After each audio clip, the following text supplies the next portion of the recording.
All right, I think we are live. I just want to make sure we are there and that we can see everybody. All right, we are live and rolling. Hello, everyone, and happy 401 Gives. Today is a very special day in the New England area as we are fundraising as part of 401 Gives. So, to celebrate that, we are live with two wonderful people from Boys Town, New England. We're going to tell you a little bit more about our nonprofit mission and why you should consider supporting us today during this local day of giving. So, I'm Gabby. I am your host today, and we are joined here with Glenn and Sarah. How are you two doing? Doing Good, Abby. Good to see wonderful. you.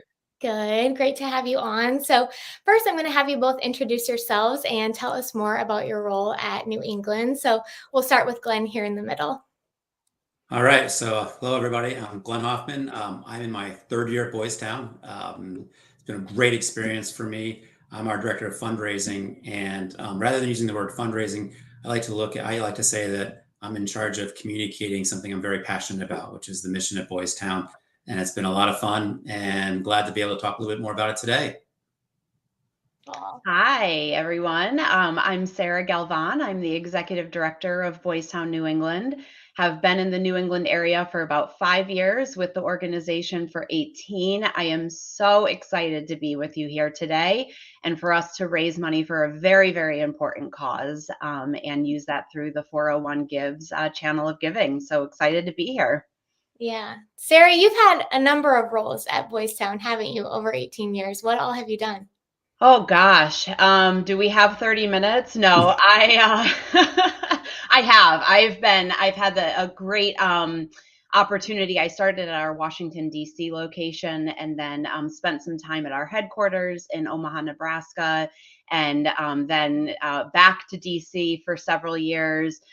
Had positions, everything from overseeing our residential program to quality assurance, and then have been in the executive director role now for 10 years and up in New England for 5 of those. Yep. Yeah, it's incredible. So you can see, for those of you watching and getting to know more about us, we sure have some dedicated people. So that's great. Okay, so for those watching who are maybe unfamiliar with Boys Town, New England, tell us more about what we do and why our services are so needed in the community and surrounding areas. Glenn, do you want to start? We're going to let Sarah start with this one, I think, All since right. she's got the bigger experience to kind of draw on. Yeah, go for it. Yeah. So, for me, I think I wanted to start with a story because I think stories really help to tie people to the work that we do.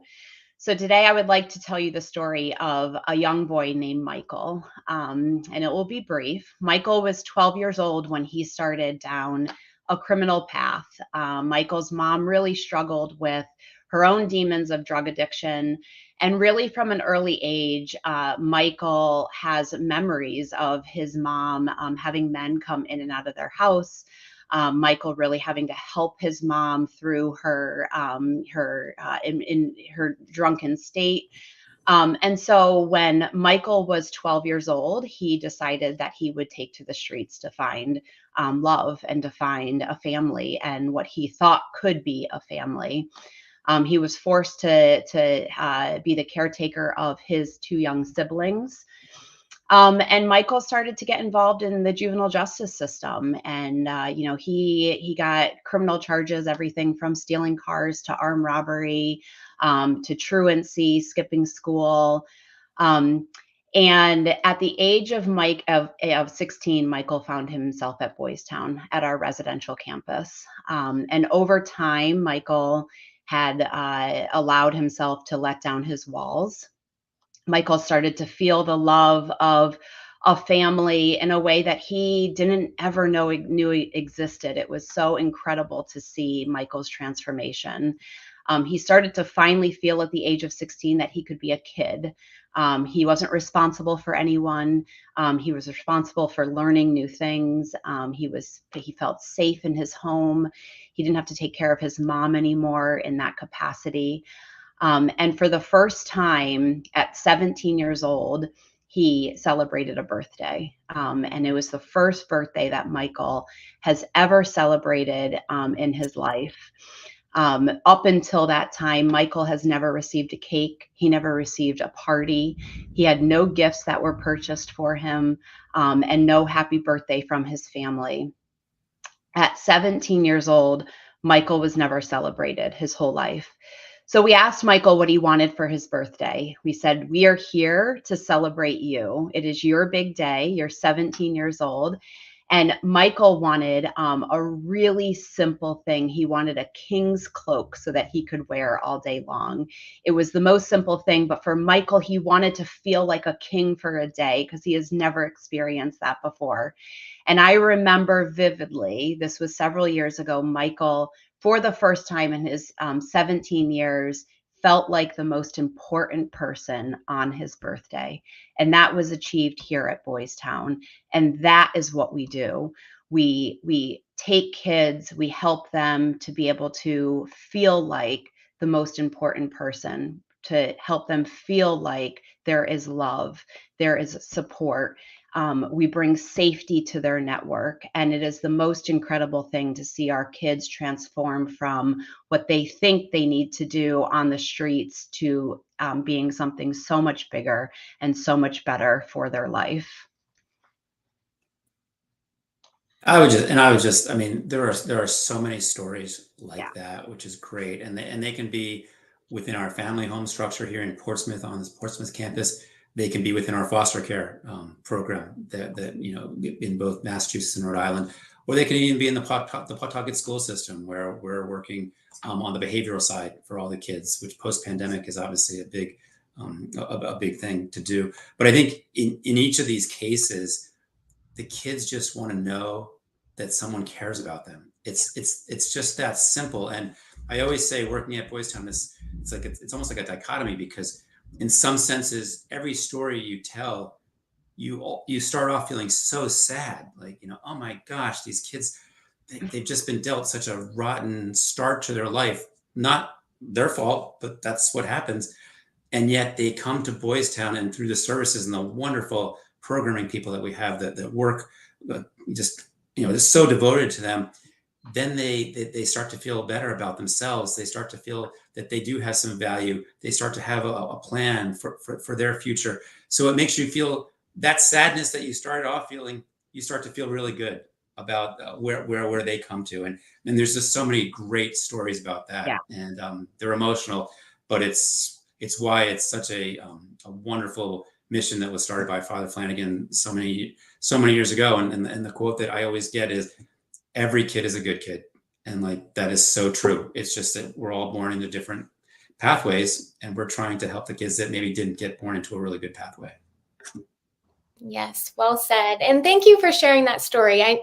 Just as Glenn said, this is one of many, of hundreds of thousands that we have impacted since our founding. So if you felt any kind of tug at your heart as Sarah was saying that story, we would really love your support today. And with that, how can we support Boys Town New England during 401 Gives? So we're really excited about this because you really are supporting these kids, and your every donation is going right to Boys Town New England. So it enables us to really make an impact, and it can start it can start at $30, which can help them get them a gift or something like that, or a meal, and it can go higher than that, obviously, and the more people give, the bigger impact it will make. But everything is impactful, and I promise. Sometimes I think people wonder, like, where is my donation really going to the organization, or is it going somewhere else? I can tell you, having worked at several different institutions, the money you donate to us is going right to the kids, and that's what's so great. So the easiest way to do it is just go online to www.401gives.org and type in Boys Town in the organization, and it'll bring you right to our site. You have a bunch of different options. It's pretty easy from there. But we're really excited. 4 years ago we had 45 people that donated, and now we're up to close to 400 people, or 350, and we're hoping to go over the 400 mark from a donor standpoint this year. So any help that you can give, we know, Sarah and I know, the economy is tough for a lot of people, and a lot of people are struggling out there, and we know that. But if you can make a donation to us, anything that you can afford, we would really appreciate it. And again, the kids understand, and it'll really impact their lives. So www.401gives.org. And if you're watching on Facebook now, I have the link right above this video, so you can click on now or as we're talking or after this and make a donation. So, and they're doing matching gifts, right? Mhm. We have a bunch of different matching gifts. Yes, we have. So we have matching gifts when we reach a certain donor level as far as number of donors. When we reach a certain amount of cash raised as well. So we'll continue to update those on our website and also through social media, so that hopefully that inspires people to give a little more. But I think the other thing that's really neat is we have a lot of these stories on our website. So Sarah, they're not as eloquent as Sarah told them, but they are really great stories. So go to our website and you'll be able to see videos and read about different stories. Yep, and I'll link those in the comments for everyone so you can tune in and learn more.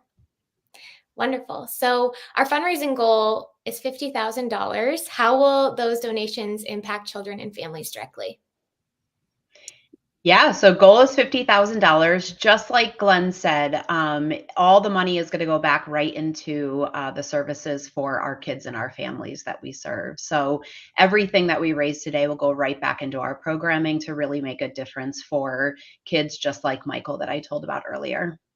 Perfect. Wonderful. So what makes Boys Town New England unique, and why should people consider giving to us over other organizations on this day of giving? Yeah. You want to take this, Glenn? I'll take it. Sure. So there are so many great nonprofits in Rhode Island and New England, and I think it's important for people to really give to something that tugs at their heart and that's something that they really believe in. And giving to any nonprofit is a great thing. And I think we're all happy in the nonprofit community if someone's giving to anyone. That's a really special thing. We work at Boys Town New England, and so why do we think this is a really good organization to give to? I think the one thing that surprised me when I started working here is just the breadth of services that we provide. You're right. So like the family home program is just, that tugs at my heart, certainly. My youngest brother and sister were adopted, so I've been close to the family home and just providing a home environment for kids that have never had it before. I don't know, you can't put a price tag on how important that is, and I would just ask, think about yourselves growing up and all of the benefits you had of having, a good family, stable atmosphere. And that's what we provide for these kids. So that's one reason. But maybe you're like me, like, with my youngest brother and sister who we adopted.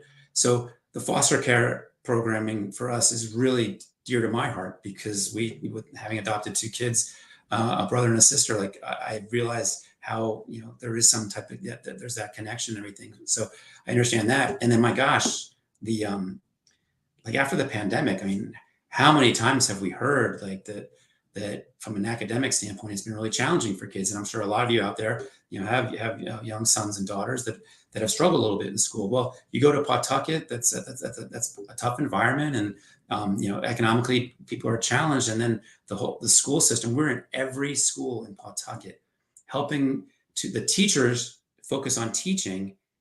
And so we focus on the behavior. So that helps the kids. So those, and like Sarah could go through a ton more of services that we provide, but those are just three big ones. So hopefully one of those kind of aligns with maybe a passion for you or something you're interested in. And that's what I think maybe separates us from a lot of other nonprofits is the breadth of services that we provide. Sarah, what would you add? Yeah, I would also add, I agree with Glenn. And then, we have a lot of time to back what we do. We've been around for over 100 years. We have an incredible model of care that is, threaded into all of the different services that we offer, whether it's from our preventative services that we talked about in the school system, into the community-based services, all the way to our more restrictive services with our family home program in Portsmouth. And our services are evidence-based. What that means is that our services work. we get really good results. And we know through research that the kids and families that we work with get better and they stay better and they continue to have positive impact throughout their time. And so that's another thing that I would add, is that we have time behind us to show that the work that we do is as impactful as we say it is. Wonderful.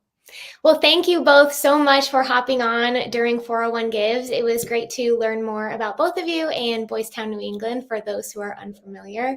So if you have it in your heart today to make a donation, no matter how small, we would greatly, greatly appreciate it.